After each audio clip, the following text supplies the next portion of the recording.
किल्लेदारांच्या घरात प्रत्येक प्रश्न हा प्रत्येक किल्लेदाराचा असतो। त्या वाकणीसला काय परमेश्वर येऊन सांगतो का की आपण असं करणार आहोत? आता आम्ही सुखरूप पोहोचलो, आता तरी तुमची काळजी मिटली ना? माझ्यापेक्षा साहेबांना जास्त चिंता होती। गावात गेलो तेव्हा चिकटली हरामी माला। मी जाण्याच्या आधी कोणाला चिकटली असेल कोणास ठाऊक। माझी नवऱ्याची बाजू घेण्याच्या नादात तू बरोबर असूनही तुला चुकीचं ठरवलं। बायकोचा मान ठेवायच्या गोष्टी तू नको करू दादा। अरे कसं का असे ना, माझी बायको बाळंतीन राहिली, पोरगी तर पोरगी, पण झाली की नाही तिला अधिकार दिलाय, मान दिलाय तिला मी। तुझं बघ, स्वतःच्या बायकोला वळकटीवर फेकतो।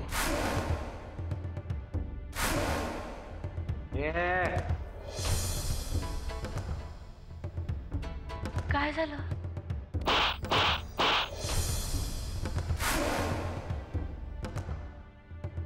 काल जे काही झालं त्याबद्दल आय एम सॉरी। म्हणजे माफ कर मला। थँक्यू। कानाखाली आवाज काढला म्हणून? नाही नाही, हे हा, एक फोटो काढू? जाते।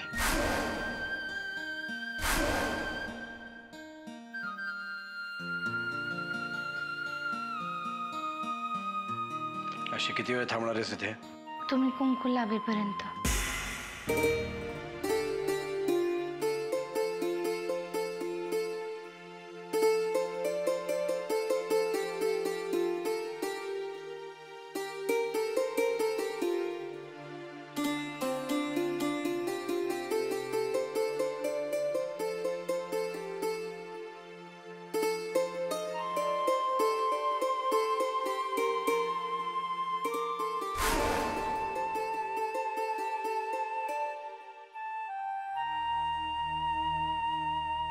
आज आत्याबाईंनी नाही, मीच ठरवलंय।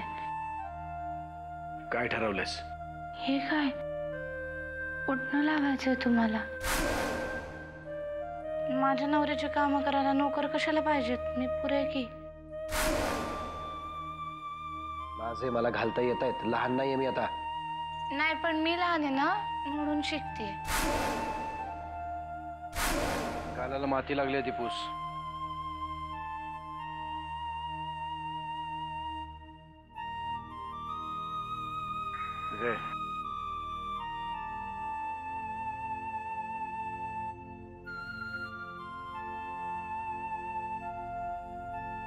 आजचा दिवस खरंच खूप छान आहे, मला खूप भारी वाटतंय।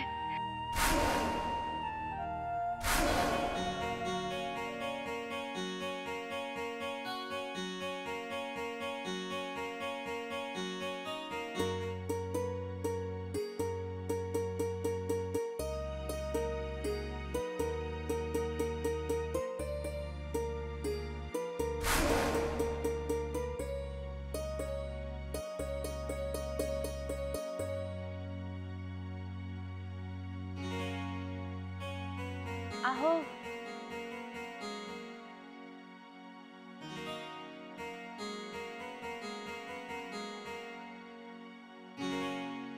काय झालं? एक विचारायचं होतं। तुम्ही जेव्हा असे बघत थांबलेले असता तेव्हा कसला विचार करत असता?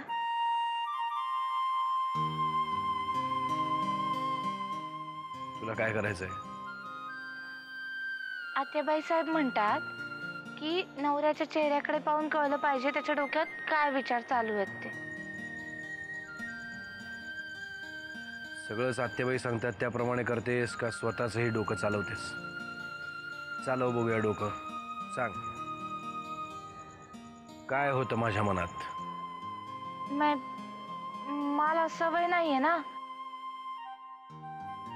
कधीतरीच असा चेहरा दाखवता, मग कसं कळावं?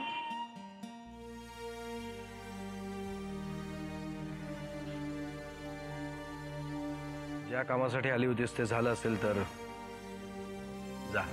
नाही म्हणजे मी तुम्हाला न विचारता सुमिताला घरी घेऊन आले. तुम्ही रागवला नाहीत ना? मला तुझा नाही, माझाच राग आलाय. इथपर्यंत हे प्रकरण गेलंच कसं? तुम्ही झोपायला कधी येताय? म्हणजे दिवसभर प्रवास करून दमून आला.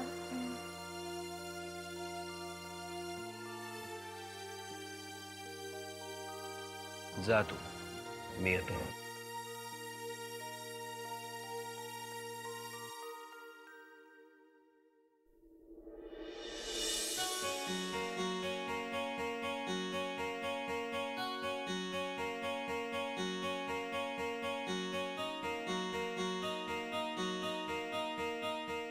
जानकी,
कोणतरी बघा.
आज त्यांनी मला हाक मारली.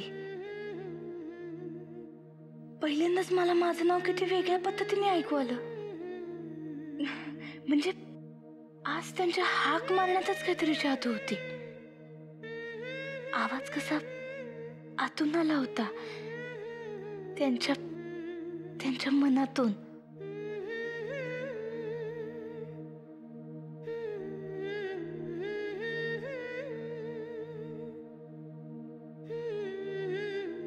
आज पहिल्यांदाच माझ्या एवढ्या जवळ आले होते ते. काय माहित पण केवढा गोळा आला होता पोटात. असं वाटलं आत्ता जातोय जीव.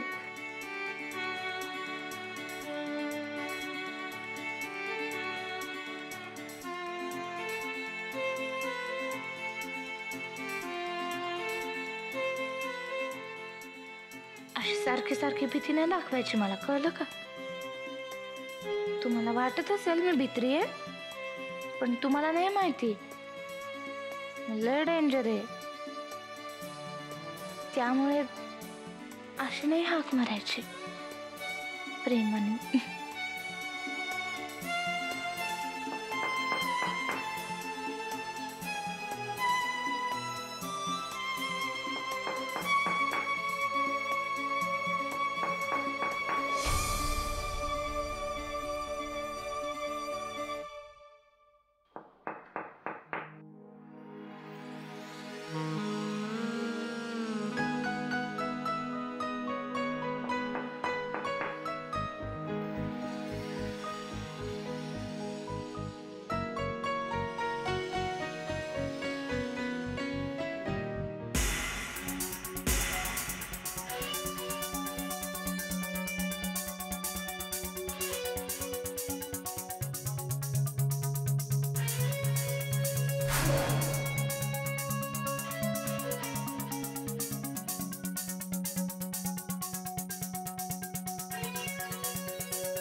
जानकी,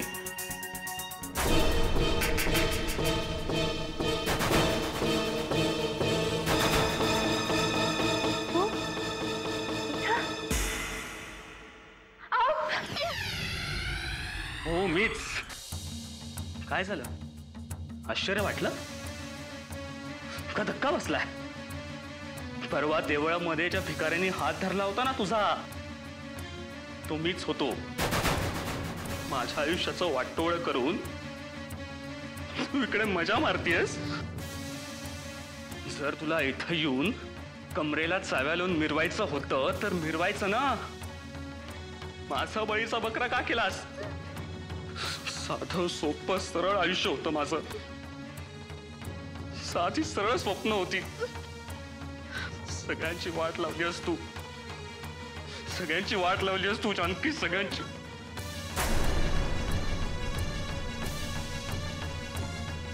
फसवणुकीच्या गोष्टी तू करतोयस? अरे फसवणूक तर तू केली आहेस माझी, माझ्या आई बाबांची. पैशासाठी तू मला सुद्धा. हे गा, उगाच आवाज चढवून चोराच्या उलट्या बोंब मारू नकोस.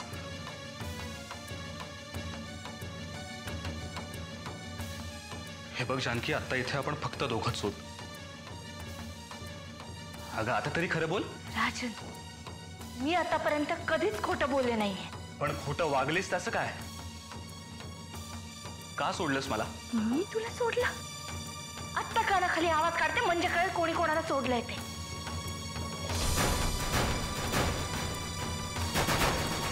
राजन,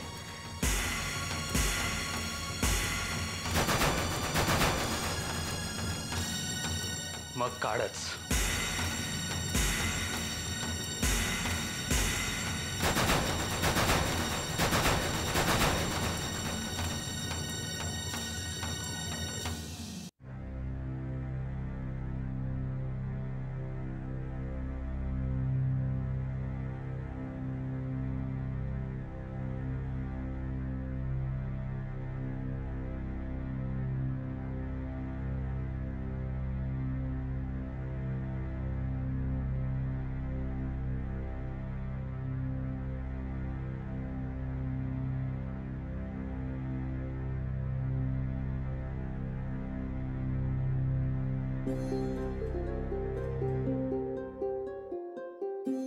काय बघतोयस रे?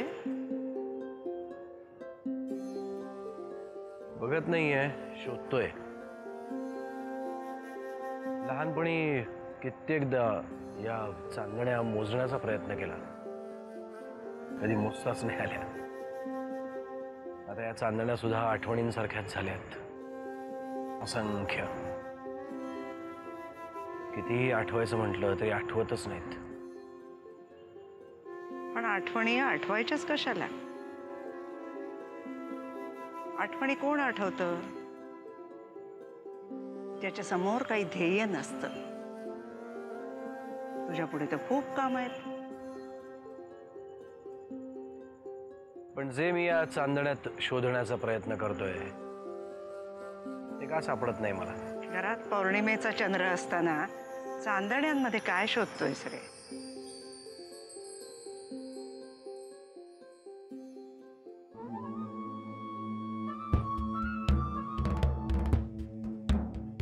तिची चूक झाली. या घाणेरड्या रक्ताला तिने या घरात थारा दिला. पण आता ती चूक परत करणार नाही मी. निघ इथून, निघ. पुन्हा जर का तिला किंवा तिच्या बाळाला त्रास दिलास तर सरणावर जाळण्यासाठी सुद्धा तुझा देह शिल्लक राहणार नाही. हर्षो!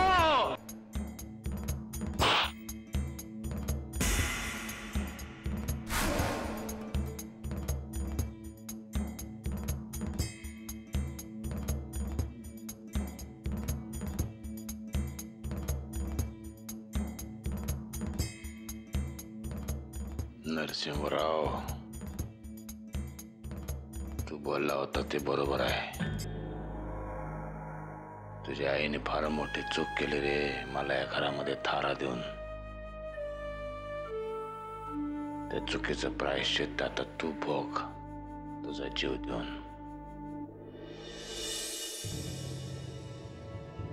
आत्ताच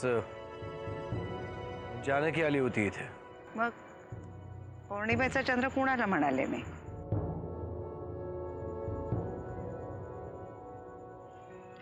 खूप खूप जीव आहे रे तिचा तुझ्यावर. तुझ्याशिवाय दुसरा कुठलाही विचार मनात येत नाही तिच्या. हल्ली तिला पाहिलं की नर्मदा आणि तिच्यामधला फरकच स्पष्ट करता येत नाही. तोच साधेपणा, तीच निरागसता, तीच सभ्यता. मग इतके दिवस मी काय सांगत होते? आता तरी तिचा स्वीकार कर.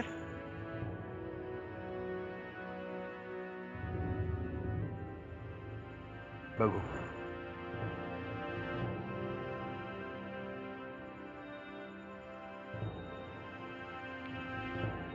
Good night.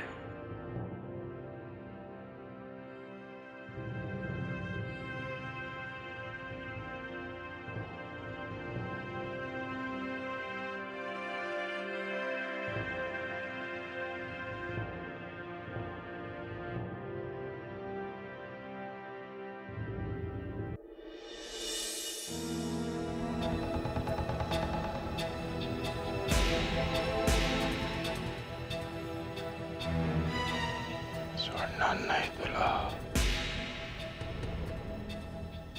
सोडणार नाही रे तुला.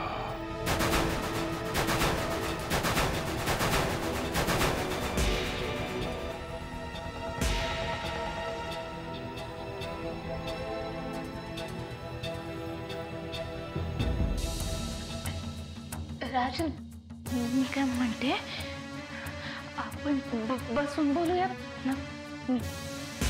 काप. काही बोलू नकोस. पुन्हा काहीतरी गोड गोड बोलशील आणि फसवशील मला. तुझं जे काय ऐकायचंय ना ते नंतर ऐकेन मी. आता चल इथून. चल इथून म्हणजे?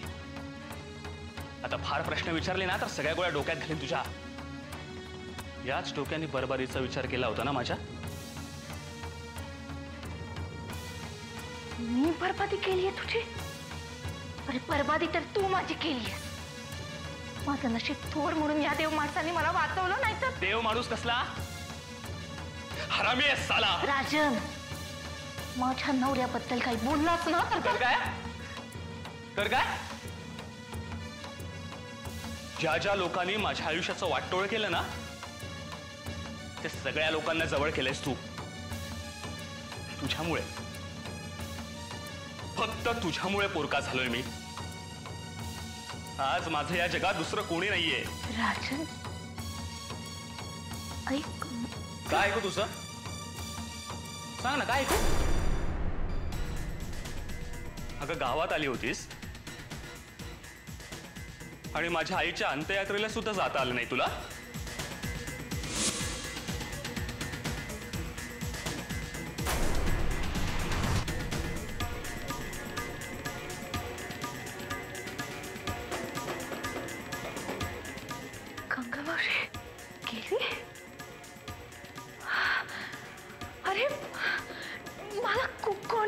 बोललो नाही. ते मला नाही विचारायचं.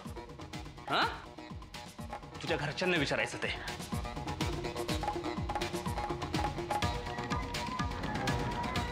राजन, आपण बसून बोलू. बंदूक इकडे ते. जानकी, माझं तुझ्यावर असूनही खूप प्रेम आहे. ऐक ऐक माझं. राजन, बंदूक इकडे ते. आपण बसून बोलू. बंदूक सोड. बंदूक सोड.